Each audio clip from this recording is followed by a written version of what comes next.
Olá, aqui é Ana Cor para a leitura da Bíblia 365. Hoje é dia 13 de março, dia 72. A nossa leitura se divide em 4 partes: Antigo Testamento, Novo Testamento, Salmos e Provérbios. O objetivo é que possamos diariamente fazer um devocional da palavra, para nos conectarmos espiritualmente, principalmente nos fortalecermos na fé pelo ouvir da palavra. Escolha um local confortável e de preferência em silêncio, para que você possa desfrutar deste momento.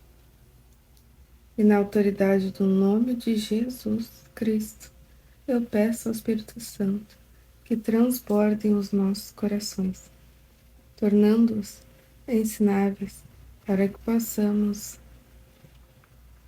receber as revelações da leitura de hoje. Amém e amém. Lembre-se de se inscrever no canal,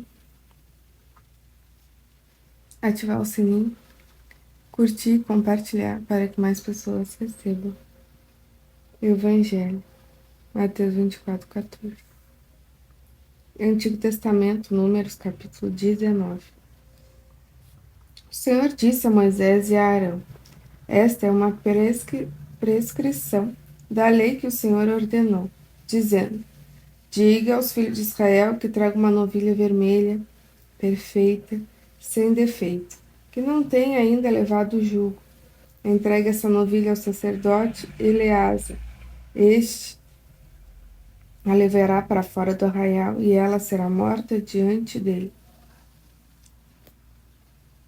O sacerdote Eleazar pegará um pouco do sangue com o dedo e dele aspergirá para a frente da tenda do encontro 7 vezes. À vista do Senhor, à vista do sacerdote, a novilha será queimada. O couro, a carne, o sangue ou o excremento, tudo será queimado.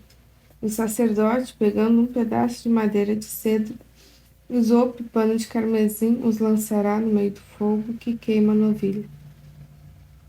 Então o sacerdote lavará as suas roupas e banhará o seu corpo em água. Depois entrará no arraial e ficará impuro até a tarde. Também o que queimou a novilha lavará suas roupas com água, e em água banhará o seu corpo, e ficará impuro até a tarde. O homem que esteja puro ajuntará a cinza na novilha e a depositará fora do arraial, num lugar puro, e ela será guardada para a congregação dos filhos de Israel. Para a água purificadora é oferta pelo pecado. Aquele que ajuntou a cinza da novilha lavará as suas roupas e ficará impuro até a tarde. Isso será por estatuto perpétuo aos filhos de Israel e aos estrangeiros que habitam no meio deles. Aquele que tocar no cadáver de uma pessoa ficará impuro durante 7 dias. No terceiro dia, no sétimo dia, se purificará com água e ficará puro. Mas se no terceiro dia e no sétimo não se purificar, não ficará puro.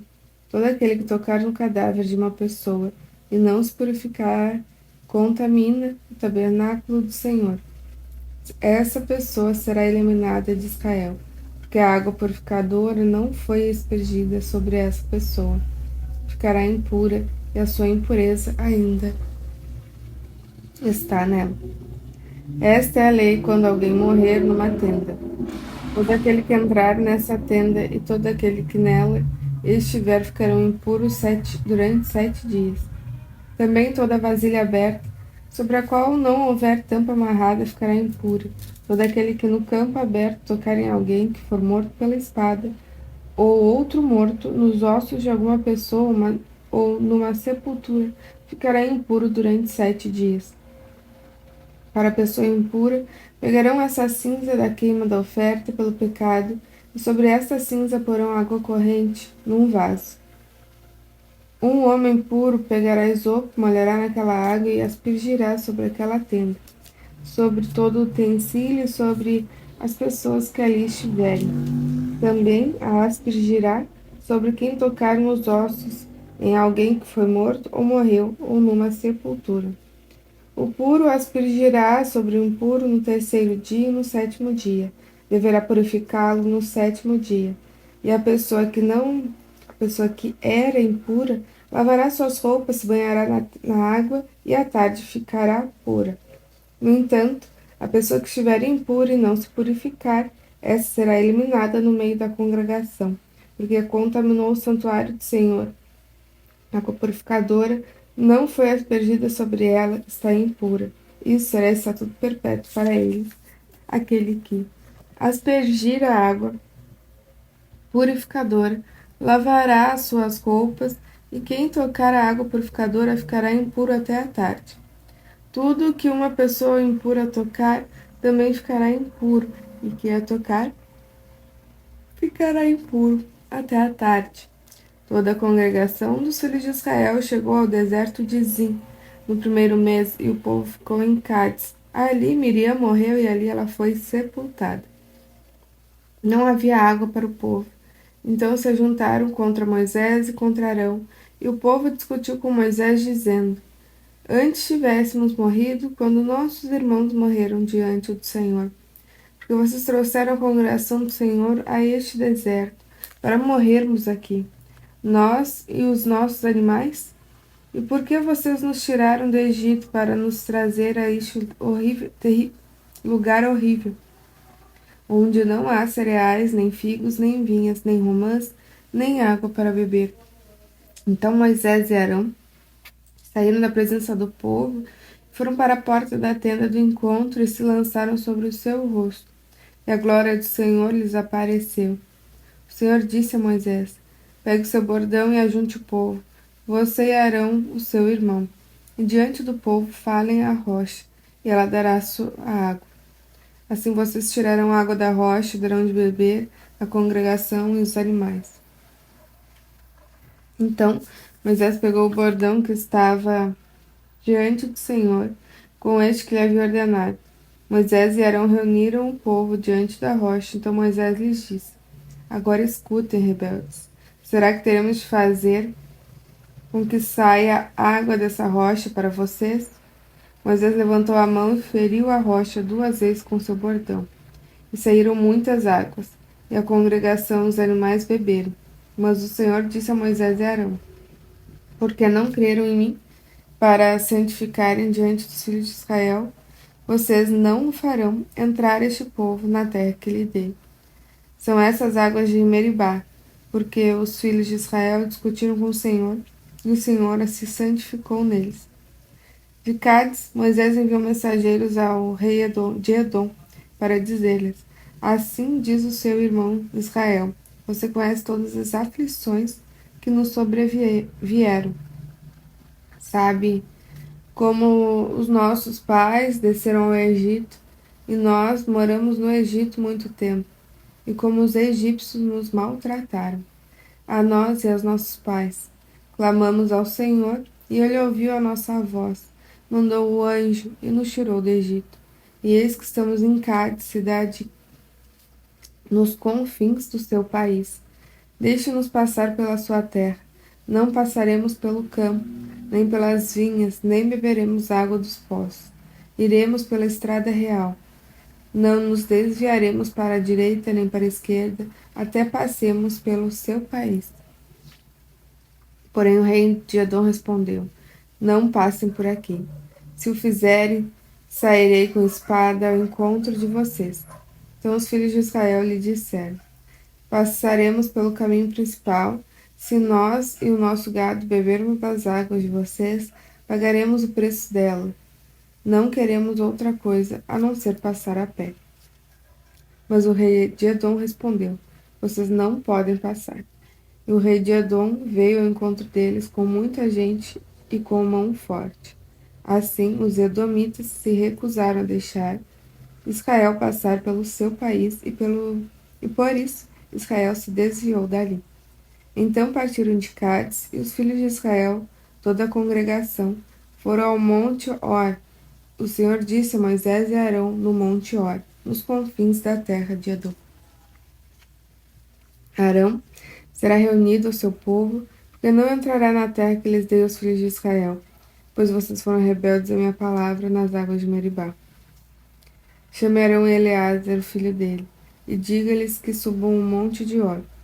Depois tire as vestes sacerdotais de Arão e coloque-as em Eleazar, filho dele, porque Arão será reunido ao seu povo e ali morrerá.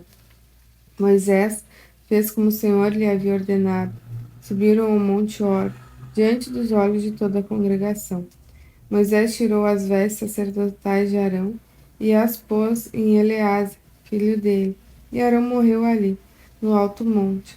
Depois disso, Moisés e Eleazar desceram no monte. Quando toda a congregação soube que Arão era morto, toda a casa de Israel chorou por Arão durante 30 dias. Novo Testamento, Lucas, capítulo 1. Visto que muitos já empreenderam uma narração coordenada dos fatos que entre nós se realizaram, conforme nos transmitiram os que desde o princípio foram deles testemunhas oculares e ministros da palavra, igualmente a mim pareceu bem, depois de cuidadosa investigação de tudo desde a origem, dar-lhes por escrito, excelentíssimo Teófilo, uma exposição em ordem, para que você tenha plena certeza das verdades em que foi instruído. No dia de Herodes, rei da Judéia, houve um sacerdote chamado Zacarias, do turno de Abias. A mulher dele era e das filhas era de Arão e se chamava Isabel. Ambos eram justos diante de Deus, vivendo de forma irrepreensível em todos os preceitos e mandamentos do Senhor. Eles não tinham filhos, porque Isabel era estéril e os dois já tinham idade avançada.